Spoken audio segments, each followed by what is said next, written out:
Ketika gue dengar misalnya presiden kita Pak Prabowo itu ngomong bahwa saham itu sebenarnya nggak banyak yang bermain, karena betul banget emang sebenarnya.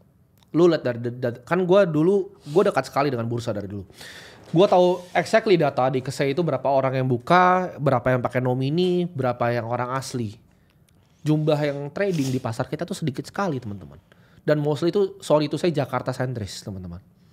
Jadi kericuhan market yang kalian dengar sekarang itu cuma happen di Jakarta. Karena kita punya total market cap dari stock market itu nggak ada apa-apanya sama GDP kita punya pertumbuhan. Karena itu bukan refleksinya dan bukan leading indicator seperti negara-negara lain. Memang perlu diperhatikan, betul. Tapi bukan berarti itu turun akan berdampak ke banyak orang. Karena kalau kalian tanya ojol yang di pinggir jalan, dia nggak beli saham. Beda sama di US. US itu marketnya udah jauh lebih mature gitu kan. Karena capital market kita kecil sekali ya. Indonesia, Thailand is nothing in the world ya. Kecil sekali. Nah, ini ada yang nanya, di saat market seperti ini hedge fund lari kemana dan portfolio allocation-nya bagaimana? Ya tergantung style-nya masing-masing ya kan. Kalau yang long only seperti Bill Ackman ya mungkin teriak di Twitter kali ya. Iya, tapi biasanya teriakannya Bill Ackman jadi bottom signal biasanya. Iya, dia biasanya kalau buat teriak tuh udah bottom sih bro. Terakhir dia buat teriak COVID kan. Jadi harusnya udah bottom ya bro ya. Dan ini ada pertanyaan bro. Apakah kita akan bikin seperti Ronald Foundation, Ronald Capital seperti Berkshire ke depannya? Kayaknya kalau kita konsolidasi terus jadiin perusahaan TBK enggak ya bro ya?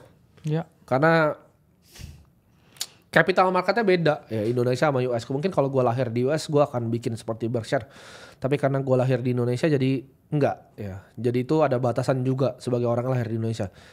Paling kemungkinan gue seperti grup Salim ya bro ya. Kalau gue bikin holding company mungkin gue lariin ke Hong Kong kali. Bikin kayak First Pacific gitu, grupnya Salim di Hong Kong. Tapi kalau di Indo kayaknya tidak ya.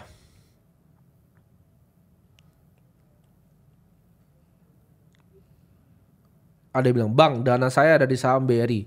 Apakah harus jual untuk beli Bitcoin atau gimana arahannya? Terserah lu. Lu percayanya apa gitu. Ntar dibilang sales kripto ya? Ntar gue dibilang sales kripto. Tapi kan gini kan pendapat gue.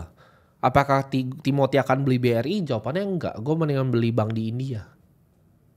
Coba kamu lihat bank di India. Earnings growth-nya gimana. Gue mending beli bank India. BCA pun yang nomor 1 di Indonesia. Market cap 1.000 triliun itu nomor 283 di dunia. Ya gue gak usah ngeliat data, gue bahkan inget baik kepala gue.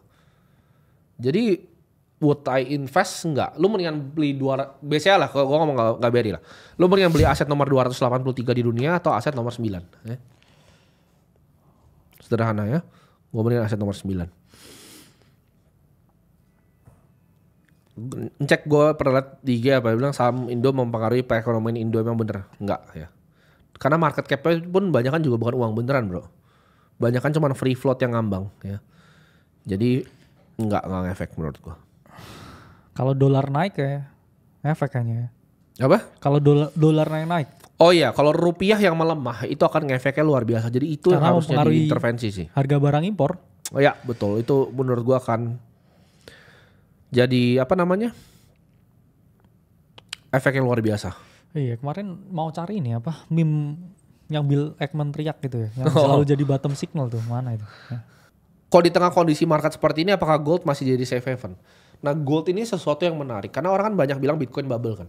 Tapi kalau kita ngomong secara monetary teori, gold itu juga bubble, bro. Jadi gold itu pertama dipakai sebagai store of value dulu, medium of change baru store of unit value. Itu kan transisi selalu seperti itu ya. Jadi apakah gold sekarang ini jadi safe haven? Ya sudah begitu selama ribuan tahun. Tapi gold itu nggak akan terlalu kemana-mana kecuali krisisnya ekstrim, perang dunia. Tapi kalau kita ngomongin ya tentang supply side ya, bukan berarti yang nggak kelihatan ya. Itu pasti limited. Ya gold emang limited supply kalau hanya di bumi. Ya. Gimana kalau tiba-tiba ada asteroid ya, yang mana itu penuh dengan gold ya. Karena ini pun juga udah ada ya. Giant asteroid has gold ya, worth 700 bro, quintillion. Ya. Jadi ini kalau misalkan udah ke reveal ya, dan NASA bisa akses ya asteroid tersebut ya, mungkin gold bisa langsung hanya jadi batu ya. Karena ini kan kita lihat ya, NASA probe its way to asteroid ya, made of gold ya, that's worth 100 trillion ya, US dollar. Jadi ya aset apapun memang ya selalu ada risknya. Benar.